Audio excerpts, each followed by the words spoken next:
Nevada, the great silver state and the gold. New tales of Nevada, the stories, people working hard to make a home. Old tales of Nevada. It's another episode of the Senator Omer Raines Show. Come join us here at the Reno Town Mall. Get in the audience or get behind a microphone. You can also text in questions at 775-237-2266 to speak with Senator Omer Raines or his guests. That number's 844-790-TALK. Again, it's 844-790-8255. Without further ado, let's get to the creator and host, Senator Omer Raines. Thank you, Eddie. Good afternoon, folks. I'm Omer Raines, welcoming you to America Matters Media, broadcasting this program to the world, not only in English, but by way of translation in various other languages as well. Now, with rare exceptions, I avoid politics as a topic. More typically, my programs focus on matters such as particle physics, publishing, sports, education, healthcare, science, and other technological breakthroughs. So a legitimate question of me is, why are you broadcasting this program and televising an Old Tales of Nevada? The answer really is twofold. One, this is an election of particular importance involving a nonpartisan and particularly important office. And two, it is my hope that we can use this program for illustrative purposes to demonstrate to the entire listening or viewing audience of the democratic way in which we allow for peaceful debate between candidates for public office here in America. As that does not occur in most nations in the world, I should also mention that Old Tales of Nevada TV programs sponsored by Hugh Roy Marshall of the Marshall Mint, generally hosted by John O'Brien, produced by Jim Webster, and shot by Cesar Perez, are archived by the Nevada Historical Society, demonstrating the importance of their programming. Now, I ordinarily do this program alone, but for this program, I've again asked Eddie Floyd, president of America Matters Media, to co-host today's program. The rules are going to be as follows. First of all, we welcome comments or questions from the listening audience. The call-in number is 844-790-8255, or if you wish to text us your comment or question, that number is 775-237-2266. Craig Moss, our excellent engineer, will initially review questions or comments from the listening audience, and if he believes it to be justified, he will forward them on to Eddie for consideration. Now, the format for the program is going to be as follows. Each candidate will have 3 minutes in which to give their credentials as part of their opening statement. The candidates will then have 1.5 minutes to answer each question, and the other candidate will have 1.5 minutes to rebut or reply to the answer given by the other. As with the opening statement, each candidate will have 3 minutes to make a closing statement. As for time allotment, Eddie will be keeping time to avoid filibustering and to ensure that each candidate has approximately equal time. Finally, before we went live, there was a coin toss. Mr. Balaam won the toss and therefore had the choice of making the first or second opening statement. He chose to go first. Therefore, Ms. Howe was given the choice of going first or second when we get to closing statements. She has chosen to make the second close.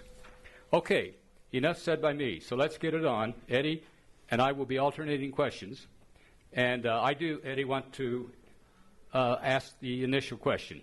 All right, Omer, I'll tell you what we'll do. We'll start with the opening statements in this first segment right now, and we'll go to Darren Balaam. Darren, you got 3 minutes, opening statement. All right, well, my name's Darren Balaam, and I'm running to be the next Washoe County Sheriff. And this race is going to come down to experience, and who has the experience to make change. So let me tell you a little bit about my experience. Born and raised here, 5th generation. Started my career in 1993 at the Sheriff's Office. And over the next 20 years, I worked throughout the entire Sheriff's Office, so all 3 bureaus, detention, operation, and administration. While I was working around and learning everything about the Sheriff's Office, I also commanded all of our tactical teams, so our SWAT team, detention response team, and hostage negotiation team, as well as learning small teams. So I supervised the regional gang unit, K-9 unit, motor unit, major accident investigation team, detectives, search and rescue, aviation, and our Northern Nevada Regional Intelligence Center. And I held various leadership positions, so sergeant, lieutenant, captain, and assistant sheriff at the executive level. So while I was learning about that and the office and how the office serves internally and works together, but more importantly serves this community, I sat down with some mentors and, what else do I need besides learning the line level experience? And they said, go back to school. So I graduated from UNR in 2012 with a bachelor's in criminal justice. I then had the honor of going to the Southern Police Institute at the University of Louisville, and then continued on and graduated with my master's in criminal justice administration. And it is that experience that has allowed me to know the challenges, stresses, and expectations of the community, as well as the employees at the sheriff's office in each of those bureaus, because each one has different responsibilities as they serve the community as well as working together. I was in a command position during the recession, so when we had to make some very, very difficult decisions, and that is what has prepared me to be sheriff. 4 things I want to do: keep up with growth, put 10 deputies on the job each year over the next 4 years, attack the opioid crisis, working with the medical community and others, nonprofits, to find those that are perpetuating this problem, putting pills on the street illegally, and get them off. Sex trafficking. We've never had a full-time law enforcement sex trafficking team, and human trafficking. We're going to change that. And we're going to create the first full-time, so that we have, right now we have a innocent images task force that protects children, but now we're going to have that adult, so it's going to go from infants to adults. And then lastly, mental health. We have a problem in our jail, but also in our community, and working to help those while they're in custody, but more importantly, those before they get into custody. So that's why I'm running for sheriff. I always believe that to make a difference, and you always leave something in better shape than when you started. So my name's Darren Balaam. Ask for the support. Thank you very much, Darren. And now, Heidi Howe, it is your turn, lady. Well, welcome to Washoe County and everybody else who's listening out there. My name is Heidi Howe, running for Washoe County Sheriff as well. And my background is I grew up in this area from the age of 13 in the back of Lemon Valley, went to Hug High, married my husband, and I was working as a bank teller one day, and back in 1988 I was watching TV and I saw that the Reno Police Department was hiring. And they said, women and minorities encouraged to apply. And I said, hey, look, I'm one of those, and I wonder if I could do that. So I got myself ready, found out I had to do push-ups and sit-ups and jump 6-foot walls. And I figured out I could do the push-ups, but I didn't have a 6-foot wall. So my husband built me one in my yard. And 30 years later, the wall's still standing, and so am I. All right. So anyway, I got hired by Reno PD. I was a reserve officer for 2 years, and then I was hired full-time by them. And at that time, they had 313 sworn, 13 were female at the time. And they weren't quite ready for the diversity. And unfortunately, in these days and times, we still have those challenges. Amen. Right? So I decided to go over to Washoe County in 1991.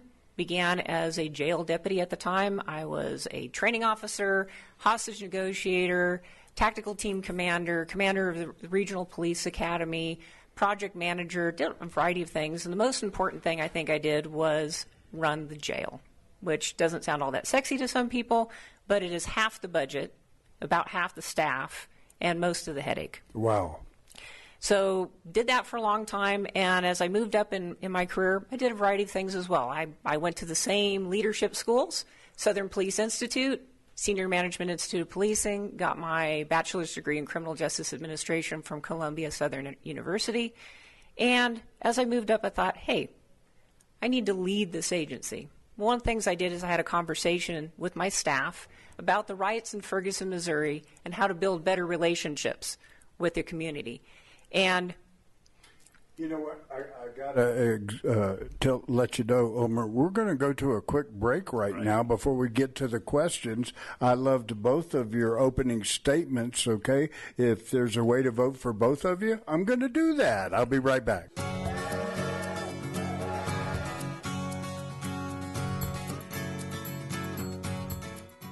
Hey everyone, Dave Asher here, introducing you to our new store, the Nevada Marketplace, in the Reno Town Mall. Anchored with the Buy Nevada First gift shop, we've added over 60 micro shops, giving locals a place to set up their dream store. We are now 20,000 square feet strong, supporting over 250 local merchants with all things made in Nevada and more. We have more locals in one place than anywhere in the state, ready to help you find that perfect gift. We're open every day with easy parking at Peckham and Virginia. Go to buynevadafirst.com, your source for all things local.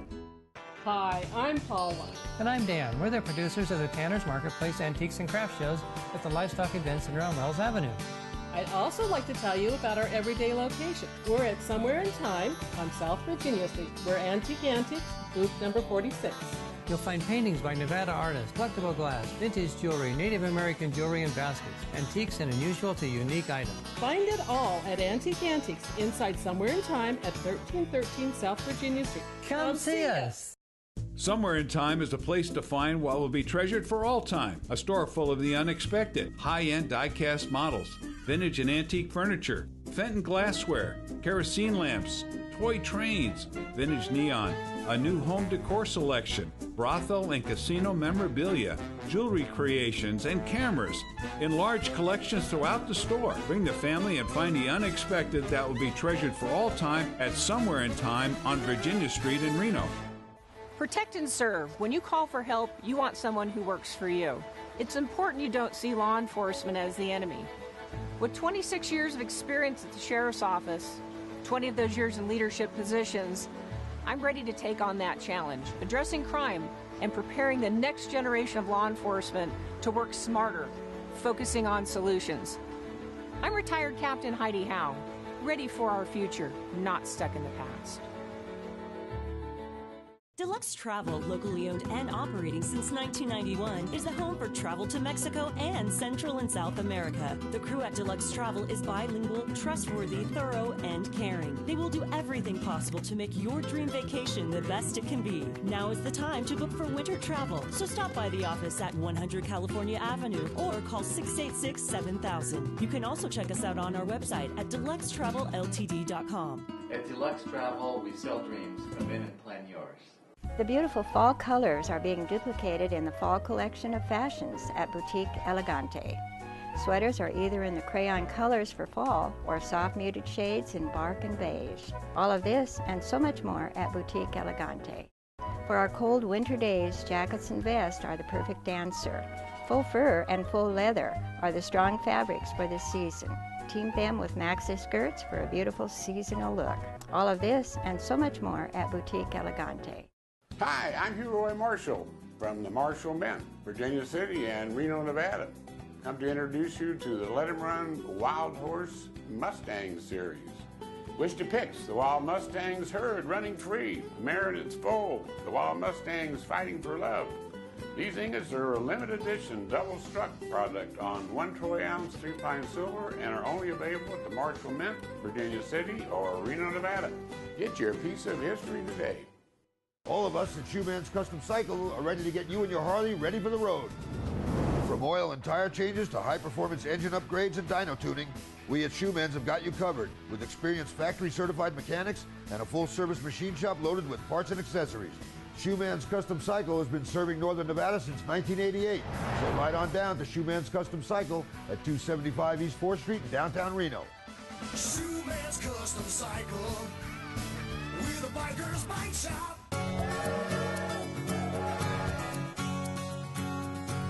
This is America Matters Media on AM 1180 KCKQ, a Lotus broadcast station. The power of radio since 1967.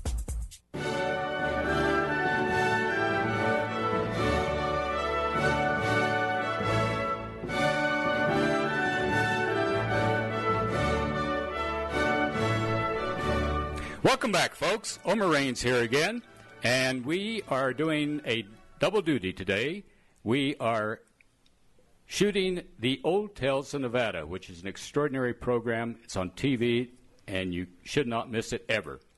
We also, of course, through America Matters Media and the Lotus family of networks, we're also broadcasting locally and to the world. Now, we've heard the opening statements. Many issues were brought up by each candidate that I want to drill down upon. But, Ms. Howe, I'm going to give the first question to you, and there will be a rebuttal by Mr. Balaam. What most distinguishes you from the other candidate? Mr. Balaam, give at least 3 examples. Okay. First of all, I have more experience than my opponent. I started my law enforcement career in 1988, so you do the math. And I had 26 years with the Sheriff's Office. 20 of those years was in a leadership and supervisory role, so sergeant, lieutenant, and captain. And during that period of time, I just had the opportunity to work with more people, deal with more people on a more in-depth level when it came to personnel issues and to budgeting and to the daily in and out operations of the largest portion of the agency. Additionally, I'm really looking for change. The things I didn't get to finish up in my opening statement is still relevant here. One of my concerns are the actual mindset of policing on whether we are guardians or warriors of our community. And this is a conversation that's controversial in law enforcement, but it's something that we have to have as a discussion. And then the third part is I truly have some things I want to address. And one of those is keeping our money local, also our growth of our community, and making sure we have proper staffing for that. All right. Thank you, Heidi. Let's go now to Darren Balaam. Darren? So, again, I would say experience. It's okay to work in one bureau, but the sheriff's office has 3 bureaus. So for me, I worked in all 3 bureaus. I also rose up the ranks to the executive level assistant sheriff. So I was in charge of the whole budget. So that's $98 million, all 754 employees, almost 500 volunteers, and helping oversee that detention facility as well. So that's the first thing. The second thing is as I was moving around, especially in the operational, having the ability to work with the courts, with the outside agencies, and major events, major fires that we had, the major floods, critical instances, officer-involved shootings, all of those critical events, I have that experience. When it comes to budget, personnel issues at the executive level, we do that as well. In fact, we're in charge of that and recruiting and all of that as well. And then last, education. Again, you can have the line level experience all the way up, learn about the office, but I think when you go for the executive level as sheriff, you have to have that academic. So I have the master's. You know what? It's my turn now, and so I'm going to just follow up by going back to Darren Balaam, and then we'll have you do the rebuttal this time. Here's my question to you. If there's one thing I noticed 33 years ago when I first moved into town and I went to Carson City, I've never seen such an open door policy in my entire life with every member of our constitutional officers. Their doors were wide open. Anybody could walk in with a problem, a question, and they could go in and actually talk to them. Do you plan to have an open door policy if you're elected president, Darren? Absolutely. And I would say sheriff, not president. Okay. Well, I'm just moving you up the ranks real quick. We'll say sheriff, okay? But if and when you become our sheriff, do you plan to have an open door policy no matter what the issue may be? Absolutely. For the sheriff, the way I look at it is we serve the people of this community. This is our community. And the sheriff, they elect the sheriff into office. So you have to have that open door policy. And for me, if we want to have good relations with the community, you have to be able and willing to talk about anything, even if it's criticism, positive, negative. So absolutely, I would have that. Okay. Heidi? All right. Well, I'll make you president, too. Okay, I'll be president, too. So absolutely, it's about having an open door policy. But it isn't just having that open door. It also means reaching out to the community as well and scheduling events where people can come to you or you can come to them. Mm-hmm. And it isn't just about the people that are electing you. It's also about the people who work for you. And we've had issues over the years where we have sheriffs that don't reach out to the employees that work for them. They don't do management by walking around and talking with people and taking some time. They have a tendency to sit in their office or go do other things and go to conferences. It's time to get back to reaching out to employees and the people. All right. Well said. To either one of you, well, let's go back to, I'll take it to Ms. Howe. Given the dramatic growth in Washoe County, and there's no reason to believe it's going to stop, we have attendant personnel and infrastructure needs, education, roads, what have you, housing. How is the sheriff's office going to be prepared to address that very, very great need? Because I'm sure it's going to impose much more responsibility on the sheriff's deputy, especially the rank and file. Absolutely. We have fewer deputy sheriffs now in the agency than we did in 2001. Whoa. And that was partially because of the recession, and we lost personnel. And then on top of that, we've grown by 100,000 in the county, and it keeps growing. So part of that is taking a really hard look at what the agency does. Are we doing the mandated functions as by statute? and we're putting the right people in the right place doing the right job. So first of all, evaluating that for the agency. The next part is strategic planning. Based off of that, once we have everybody in the right spots, how are we going to address that growth? Are we going to have a budget to fulfill that? Do we have a 1, 3, 5, 10-year strategic plan, and how are we going to work through that? I know my opponent is going to talk about how he's going to put staff on based off of $1 million left over at the end of the year, but that takes difficult decisions on where you're going to cut those line items in your budget in order to do so. All right, let's go to Darren Balaam. Darren? So absolutely, Sheriff, you have to make those difficult decisions. So I can tell you during the recession, by using strategic plan, because we have our strategic plan, it's kind of changed since I left office in 2015, but we were able to manage those resources and show that you still can be efficient in affecting crime, you still can be efficient in maintaining a safe and secure detention facility, and coming in under budget. So that is one way of managing resources, because the sheriff owes it to the community, to the taxpayers, to say that we are using your resources you entrust in us the best way. The second part of that is also looking as growth goes, getting a seat at the Planning Commission with the county of when you build houses, where is the line item for first responders? Because we need that in there. So that's the other thing. And then partnering with the other agencies. That's how we're going to address this. We have to look at it as a regional. We are getting too big to keep on our own lane of Reno, Sparks, and Washoe. I'm going to go to, if you don't mind now, Senator Omer Raines, with your next question, okay? Because I have one that I want to do after the break. So do you have a quick question you would like to answer both of our candidates today? Sure. We'll start. Mr. Balaam, given the fact that technological advances come with ever-increasing rapidity, and it's difficult for any of us to accommodate to these changes. They come so fast. Unless you have a teenager in the house, I don't know how you get by otherwise. How are you going to educate, if elected sheriff, the deputies so that they're conversant with these new technologies? So training.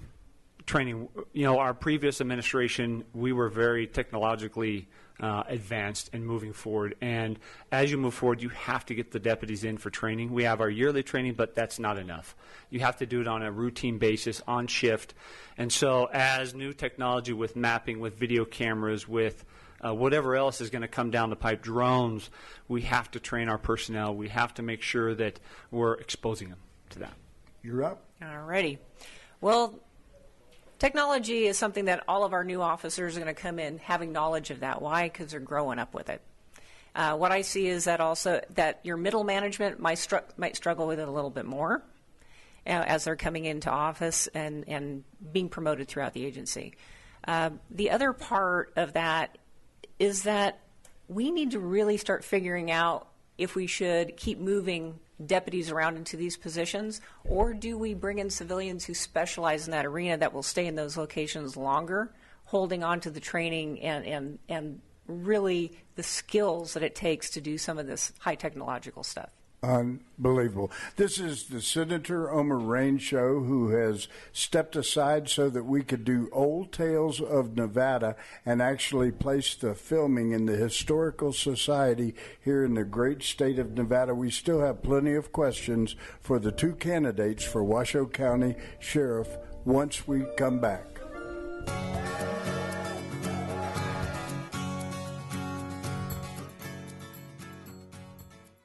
The beautiful fall colors are being duplicated in the fall collection of fashions at Boutique Elegante. Sweaters are either in the crayon colors for fall or soft muted shades in bark and beige. All of this and so much more at Boutique Elegante. For our cold winter days, jackets and vests are the perfect answer. Faux fur and faux leather are the strong fabrics for this season. Team them with maxi skirts for a beautiful seasonal look. All of this and so much more at Boutique Elegante. Somewhere in Time is a place to find what will be treasured for all time. A store full of the unexpected. High-end die-cast models, vintage and antique furniture, Fenton glassware, kerosene lamps, toy trains, vintage neon, a new home decor selection, brothel and casino memorabilia, jewelry creations, and cameras in large collections throughout the store. Bring the family and find the unexpected that will be treasured for all time at Somewhere in Time on Virginia Street in Reno. Deluxe Travel, locally owned and operating since 1991, is the home for travel to Mexico and Central and South America. The crew at Deluxe Travel is bilingual, trustworthy, thorough, and caring. They will do everything possible to make your dream vacation the best it can be. Now is the time to book for winter travel, so stop by the office at 100 California Avenue or call 686-7000. You can also check us out on our website at deluxetravelLTD.com. At Deluxe Travel, we sell dreams. Come in and plan yours. Hi, I'm Paula. And I'm Dan. We're the producers of the Tanner's Marketplace Antiques and Craft Shows at the Livestock Event Center on Wells Avenue. I'd also like to tell you about our everyday location. We're at Somewhere in Time on South Virginia Street. We're Antique Antiques, booth number 46.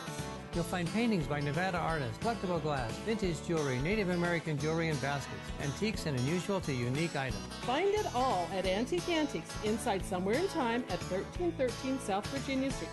Hey everyone, Dave Asher here introducing you to our new store, the Nevada Marketplace, in the Reno Town Mall. Anchored with the Buy Nevada First gift shop, we've added over 60 micro shops, giving locals a place to set up their dream store. We are now 20,000 square feet strong, supporting over 250 local merchants with all things made in Nevada and more. We have more locals in one place than anywhere in the state, ready to help you find that perfect gift. We're open every day with easy parking at Peckham and Virginia. Go to buynevadafirst.com, your source for all things local.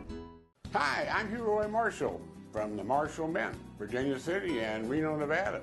Come to introduce you to the Let 'em Run Wild Horse Mustang series. Which depicts the Wild Mustangs herd running free, the mare in its foal, the Wild Mustangs fighting for love. These ingots are a limited edition double-struck product on 1 troy ounce 3-pine silver and are only available at the Marshall Mint, Virginia City or Reno, Nevada. Get your piece of history today.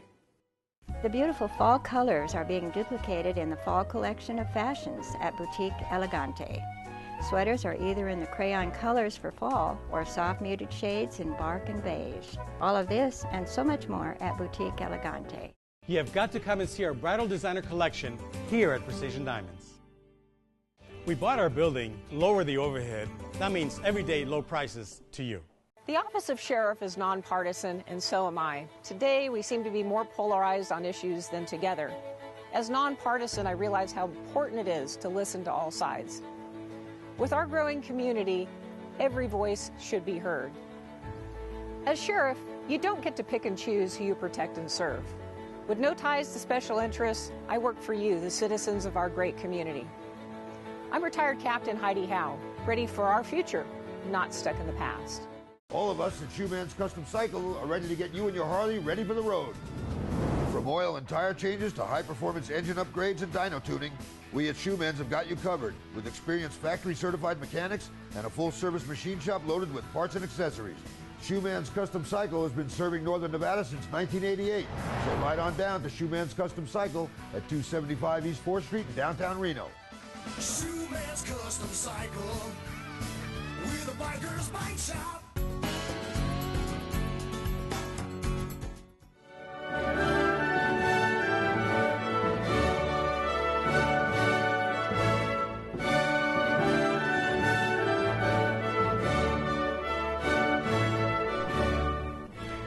Welcome back, folks. Omer Raines here. We are telecasting Old Tales of Nevada, as well as broadcasting my program on America Matters Media. So I want to turn again to Mr. Balaam and ask the following. We know that whether one is talking about special districts or municipalities or counties or states, the federal government, what have you, that virtually every single entity in America has either unfunded or underfunded pension programs. Is there any way that you are thinking about that right now and the way in which to address it to benefit your own people? So for the sheriff, I know you don't set your own budget. I was going to say, yeah, and we have no control over that part. So that's something that I haven't thought about because that is set with the county when they negotiate all the retirements. The sheriff has a representative that sits in the negotiations.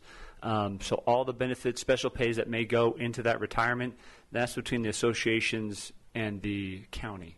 So I've never. Well, I'm not surprised at your answer because I fully realize you don't set your own budget. On the other hand, we're going to face a crisis within the next decade throughout the country, not just here. So it's something that everyone should be giving thought to. You have any comment, Ms. Howe? Well, obviously, because I am part of the PERS system, Public Employee Retirement System, you do pay attention to how they're managing that money and how they're investing that money for the future of the retirement fund. And there's been discussions back and forth on whether it is, identified as a contribution into the fund or a defined benefit into the fund. And so that's been a conversation back and forth. There's been stuff that's come through in the legislature where that's been discussed. But it is typically, it's the associations, collective bargaining, it's the county that's having those conversations.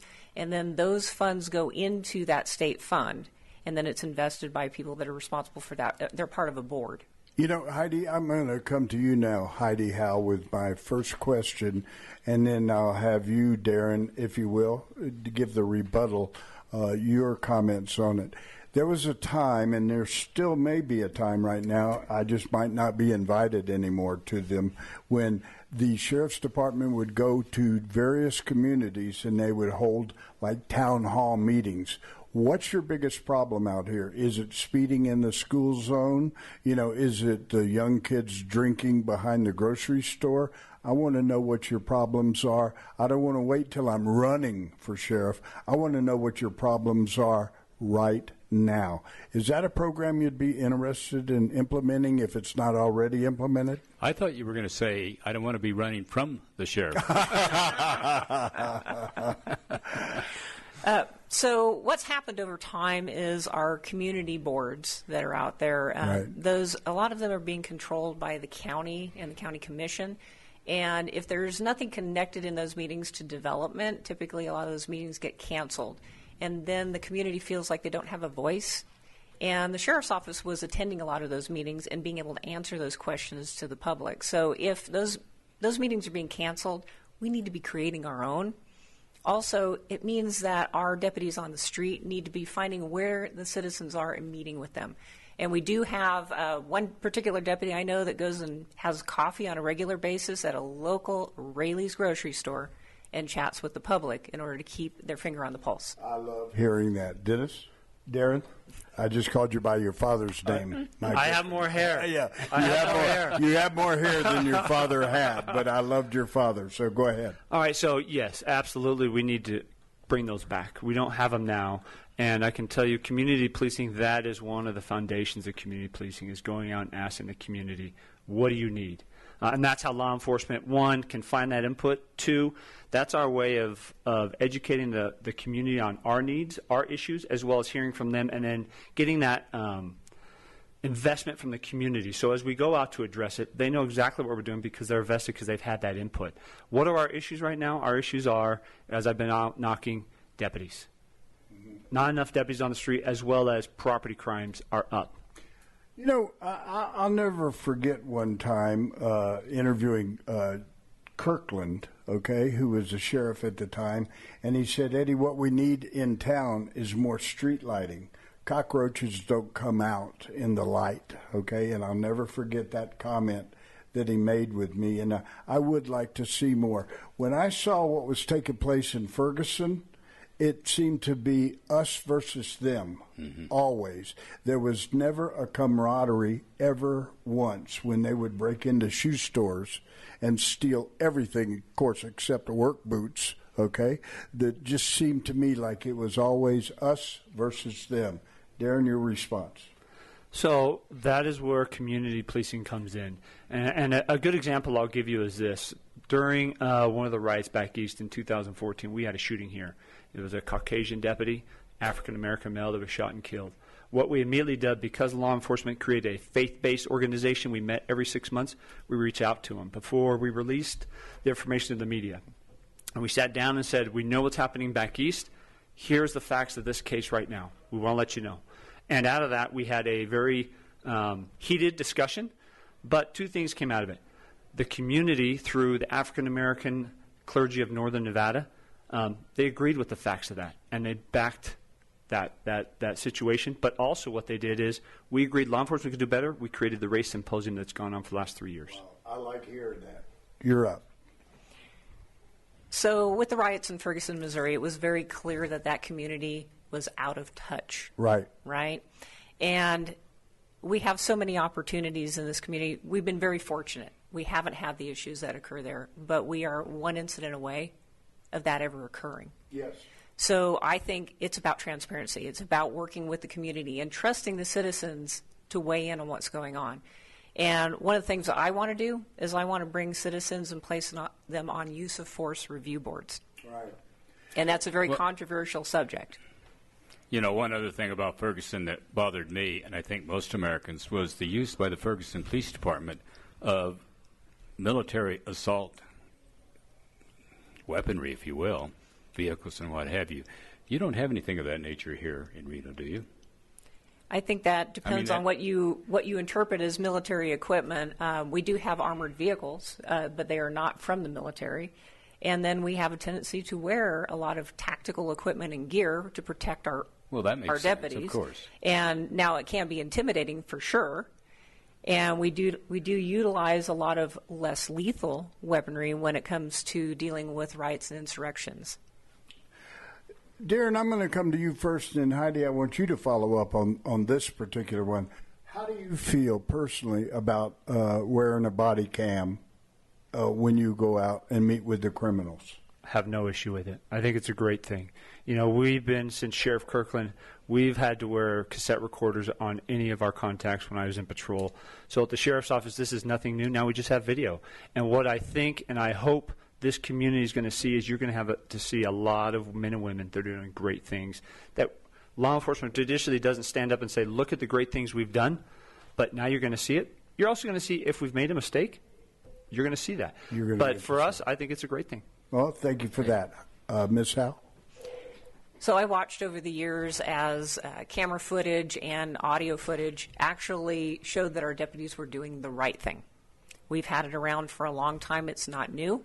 When we were putting in new cameras into our cars, we were out testing them, and we had people that were trying to accuse one of my staff members of doing something inappropriate when they were out there testing the in-car video. And the in-car video showed that that particular individual didn't do anything wrong, and it was totally the citizen that was in the wrong. Well, that's what we need more of. Senator? Yeah, Ms. Howell, this is right up your alley based upon the credentials that you gave us. But many believe that Washoe County correctional facilities are inadequate. If that is true, why is this, and what can be done to address it? I do know from what I read in the paper that an awful lot of inmates seem to be dying as a result of restraint by officers. And I don't know anything beyond that. I know that only because of the papers. So can you address that? Well, we have a couple things going on there. First of all, the individuals who come through the door in the facility might not be the healthiest individuals in the world. And several of the deaths that we had in custody had a nexus to medical and mental health issues. Right. And then on top of that, we have a training problem. We need to invest in the training of our staff. We need to train them in scenario-based testing and training so they know how to handle their adrenaline, their emotions, when they're dealing with a difficult situation and a difficult individual. Mm-hmm. Okay, so a follow-up a bit. I understand, correct me if I'm wrong, that the Washoe County Sheriff's Facility, correctional facility, actually houses inmates from a lot of different entities and jurisdictions. Is that true? Absolutely. So it is the only jail in all of Washoe County. So we book for over 30 different agencies. We have about 21,000 bookings a year that come through the door, and it's going to go up because as we have more officers on the street, the number of arrests will also go up as well. And we have an average population, I'll round it up to about 1,100 inmates a day. 1,100 inmates a day. Can you take care of them, Darren? Absolutely, we can, with the proper training, staffing, and medical. What I can go kind of back to that in the deaths is it goes back to training. So since last July, there's only been one death, and that was a natural death since then. So the same medical provider is there, the same staffing is there, everything's the same, but what they did is they went back to the way our jail was built, which was direct supervision, and that was getting the deputies the appropriate training, getting them out behind the desk, getting them to walk around, check for that for suicides, and the training on when we have to wrap them up. You know, unfortunately, about 15 years ago, we killed somebody by strapping them face down, just like what happened several years ago, or last year, I believe, in one of those vests. So, we stopped that a long time ago, and that goes back to that training aspect. So it's continuous training, not just once a year, but throughout every shift all year long.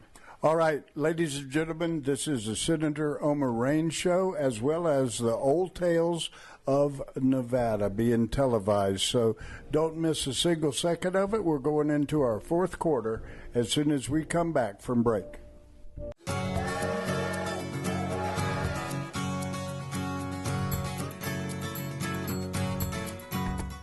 You have got to come and see our bridal designer collection here at Precision Diamonds. We bought our building, lower the overhead. That means everyday low prices to you. Hey everyone, Dave Asher here introducing you to our new store, the Nevada Marketplace, in the Reno Town Mall. Anchored with the Buy Nevada First gift shop, we've added over 60 micro shops, giving locals a place to set up their dream store. We are now 20,000 square feet strong, supporting over 250 local merchants with all things made in Nevada and more. We have more locals in one place than anywhere in the state, ready to help you find that perfect gift. We're open every day with easy parking at Peckham and Virginia. Go to buynevadafirst.com, your source for all things local. Somewhere in Time is a place to find what will be treasured for all time. A store full of the unexpected. High-end die-cast models, vintage and antique furniture, Fenton glassware, kerosene lamps, toy trains, vintage neon, a new home decor selection, brothel and casino memorabilia, jewelry creations, and cameras in large collections throughout the store. Bring the family and find the unexpected that will be treasured for all time at Somewhere in Time on Virginia Street in Reno. The beautiful fall colors are being duplicated in the fall collection of fashions at Boutique Elegante. Sweaters are either in the crayon colors for fall or soft muted shades in bark and beige. All of this and so much more at Boutique Elegante. For our cold winter days, jackets and vests are the perfect answer. Faux fur and full leather are the strong fabrics for this season. Team them with maxi skirts for a beautiful seasonal look. All of this and so much more at Boutique Elegante. If you ask a law enforcement officer what causes them the most stress, many would say the brass or the bureaucracy above them. In my 26 years with the Sheriff's Office, favoritism and cronyism felt like policy. Our law enforcement officers have a tough enough job. They deserve respect, and so do you. I'm retired Captain Heidi Howe, ready for our future, not stuck in the past.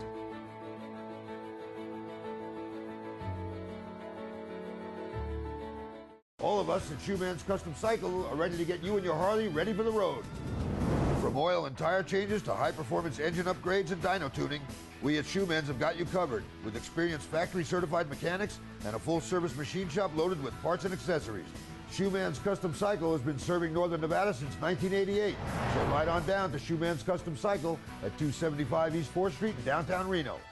Shoeman's Custom Cycle, we're the biker's bike shop. You have got to come and see our bridal designer collection here at Precision Diamonds. We bought our building, lower the overhead. That means everyday low prices to you. Protect and serve. When you call for help, you want someone who works for you. It's important you don't see law enforcement as the enemy. With 26 years of experience at the Sheriff's Office, 20 of those years in leadership positions, I'm ready to take on that challenge, addressing crime and preparing the next generation of law enforcement to work smarter, focusing on solutions. I'm retired Captain Heidi Howe, ready for our future, not stuck in the past. You have got to come and see our bridal designer collection here at Precision Diamonds. We bought our building, lower the overhead. That means everyday low prices to you. All of us at Shoeman's Custom Cycle are ready to get you and your Harley ready for the road. From oil and tire changes to high-performance engine upgrades and dyno tuning, we at Shoeman's have got you covered with experienced factory-certified mechanics and a full-service machine shop loaded with parts and accessories. Shoeman's Custom Cycle has been serving Northern Nevada since 1988. So ride on down to Shoeman's Custom Cycle at 275 East 4th Street in downtown Reno. Shoeman's Custom Cycle, we're the biker's bike shop. Deluxe Travel, locally owned and operating since 1991, is the home for travel to Mexico and Central and South America. The crew at Deluxe Travel is bilingual, trustworthy, thorough, and caring. They will do everything possible to make your dream vacation the best it can be. Now is the time to book for winter travel, so stop by the office at 100 California Avenue or call 686-7000. You can also check us out on our website at deluxetravelLTD.com. At Deluxe Travel, we sell dreams. Come in and plan yours. Hi, I'm Hugh Roy Marshall from the Marshall Men, Virginia City and Reno, Nevada. Come to introduce you to the Let 'em Run Wild Horse Mustang Series, which depicts the wild Mustangs herd running free, the mare in its foal, the wild Mustangs fighting for love. These ingots are a limited edition double-struck product on 1 troy ounce 3-pine silver and are only available at the Marshall Mint, Virginia City, or Reno, Nevada. Get your piece of history today.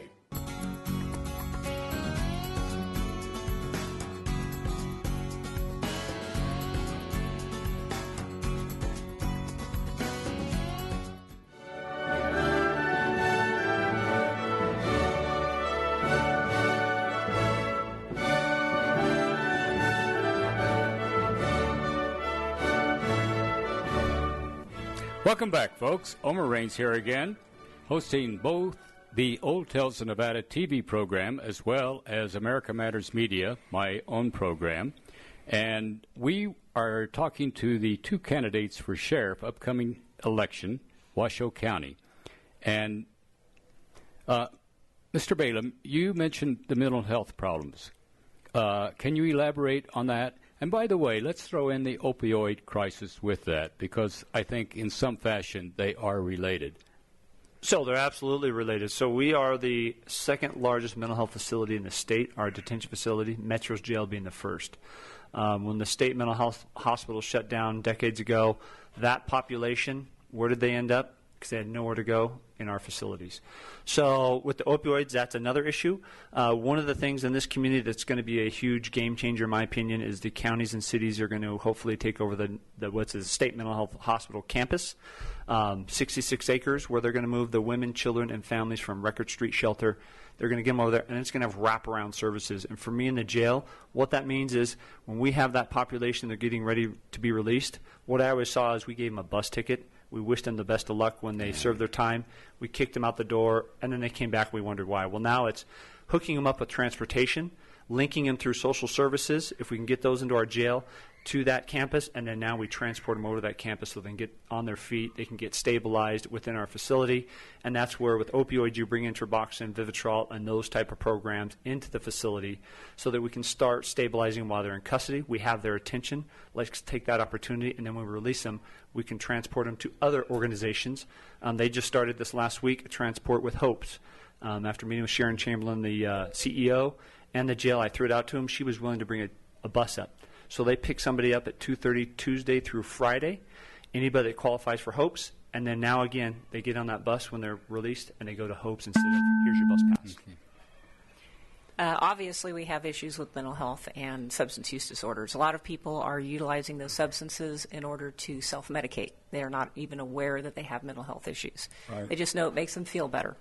Besides having pretty much a release program, we also need to be looking at how are they getting in our facility in the first place. We have an overrepresentation of the mentally ill in custody. There was a study where right now 64% of people that are coming into custody in the last 12 months have been diagnosed with mental illness. So the thing that we can do, though, is have diversion pre-arrest. So instead of officers arresting people for a low-level nonviolent misdemeanor crime that's usually connected to substance use disorders or mental health, that they would have the ability to also connect them to services prior to arrest. So don't even get into the criminal justice system in the first place because it's really not where they belong. Right. Heidi, I'd like to ask you this, and then we'll go to Darren Balaam, okay? What about what I think is one of the worst problems we have in our area right now is homelessness, okay? I think, and you correct me if I'm wrong, but I think a lot of homeless people are going in to jail just for 3 hots and a cot. Well, you're not wrong. A lot of the folks that are in custody would qualify as indigent and don't have an ability to have a place to live. One of the things we're doing that I think helps with that is taking a really hard look at our bail system. And if you have somebody that's living paycheck to paycheck and they're one paycheck away from being homeless, if we have a better way of getting them out of custody and not placing bail on them based off of their socioeconomic status, that's huge. So in Nevada, Judge Hardesty actually started a couple of years ago with a bail reform program to where our judges are looking at people on a case-by-case basis using a risk assessment tool to determine whether or not somebody needs to have bail placed on them or not. It's been very successful, and our failure to appear rate has not statistically been different since we implemented that, and that gives an opportunity for folks that could end up homeless not becoming homeless. So for us, I think it's about creating that task force. What you've seen this year is the City of Reno has done 2 sweeps of the river. City of Sparks has done one, and in between those, what happens? They push it from city to city. Or when the City of Sparks did their sweep, they moved them out to the county.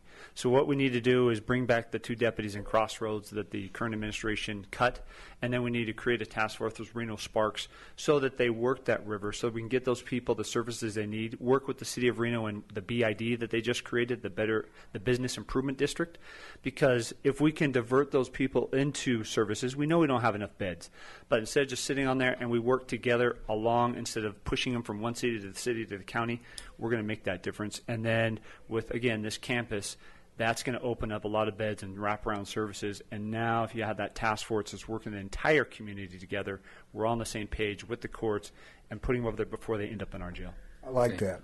Ms. Howe, along with the mental health program problems, we have sex trafficking problems here, and it's major throughout the country.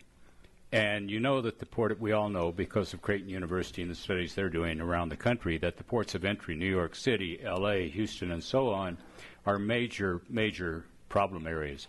But Las Vegas is as well, because it's known as, its reputation, that of Sin City. But to my surprise, there's a program here with which I'm quite familiar because I've had Melissa Holland of Awaken on the program that has been described and identified as one of the best sex trafficking programs in the country. To number one, how conversant are you with that? How big is the problem here, and what can be done to help address it? Well, I've met with Melissa Holland as well, and it is an issue in our community. When we have a state where the sins are all made legal, it's easier to hide that in the background. The one thing that was very, very clear to me in speaking with her is a lot of these folks that get into this, the underlying issues is they were abused when they were younger. Right. And if we are not tackling that at a foundational level of trying to work on those issues that place them into a vulnerable situation where they don't value themselves, they don't see themselves as being human beings to people, that sets people up to be placed into these situations and victimized.